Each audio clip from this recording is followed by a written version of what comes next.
ngasi numidang waramda phongkhiba pause singda yawba I pausinggi maru oiba pawa moina kanglei pakki mera pauchigidagi lakhojrakanda actor khabana Kakchinggi chatnabibu Lanna uhannaba hotnarakpabu senior citizen for amadi salai sanamahi lainingna yaningdaba fongdokli Manipur film gi actor khabana Kakchinggi chatnabibu Lanna uhannaba hotnarakpabu senior citizen forum Kakching amadi salai sanamahi laining Kakchinggi maikaidagi yamna haksinna lobaga loinana yaningde haina phongdokre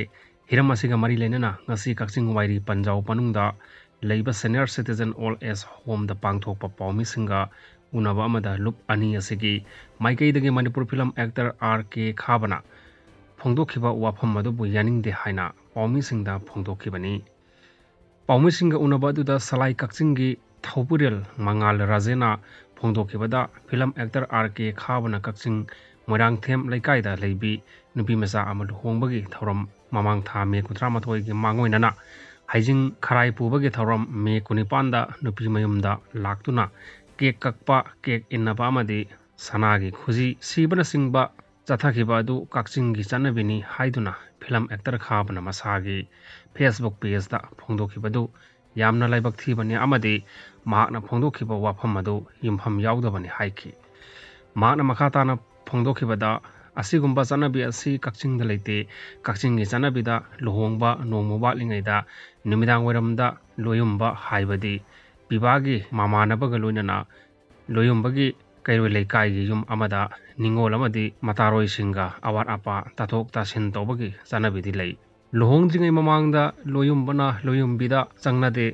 amadi loyumbi gi mayumbu ki hangoina nolukna chanai asigumba ipaipugi haktaktagi leraklaba phajakhraba chanabi kya asibu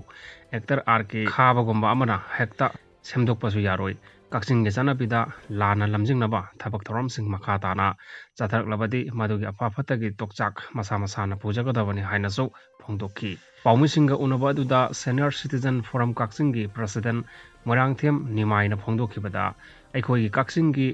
ipanat ipunat ki sanabida haijing pot puba numitta kek kakpagi thoram taunaramde aduga Manipur gi mafam amata so taunaramde mapalam gi chanabi adu aikhoi gi lam asida pusilaktuna lanna chanaba haurakibani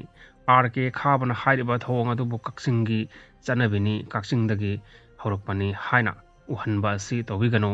ahalaman sing tanaraga nat yet tungmang yenglaga sengdokpham thokpra haina khalli haiki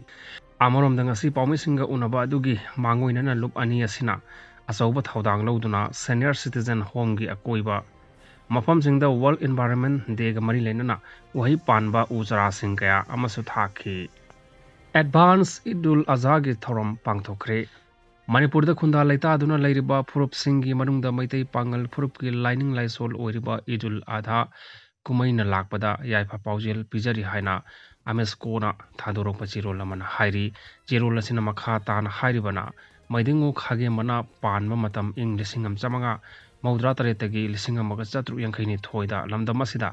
yimnak sagai galoinana maitai pangal khundar khibani tanna thanaba yadraba I gi liklam amada lamdam asida tin khraba maitai pangal singi apunbagi leingak loisang pangal loisang asina maru oiba sintha kamarum pangthoktuna asoba thaudang kamarum loduna lamdam asida lau singu amasung khunai londa asoba thaudang loduna lakli lon amasung pangal nupi oiba singi fijet lighting khudingmak matam adugi ningthogi ayabaga loinana ngasi phawba pangal nupi singna chanabi asi ngaktuna thambaga loinana maitai amasung midai pangal anigi leinariba mari adu hena chachinna ulli ngasi gi lamdam asida sak udaba safu kaya amoromna lamdam asida nungsi chanana leminaraklaba phurup singi marakta deficit policy sejanaduna khaibung phaibung tahannaba silakpa leptri asegumba saposing asi Manipur da khundariba phurup singa chapmanana thiengna minhaunaba honadrabadi lamdam asida leminariba kangluk phurup khudingmak nongmadi mitop myan chagi khutta takhigani senglaba Idul Adha gi thauram asiga marilenana senglaba Idul Adha gi thauram asida kathokpa masung asumba lilamda satuna aikhoi khudingmak amata oibagi wakhalon adu sembi bamapu Allah na aikoi punamakta pibiba oisanu hairakli loinana advance Idul Adha ge thoram amasung ameskona thaudang loduna kwakta da leiriba tongan tongan ba CSO ga khusamna duna pangthokre hairi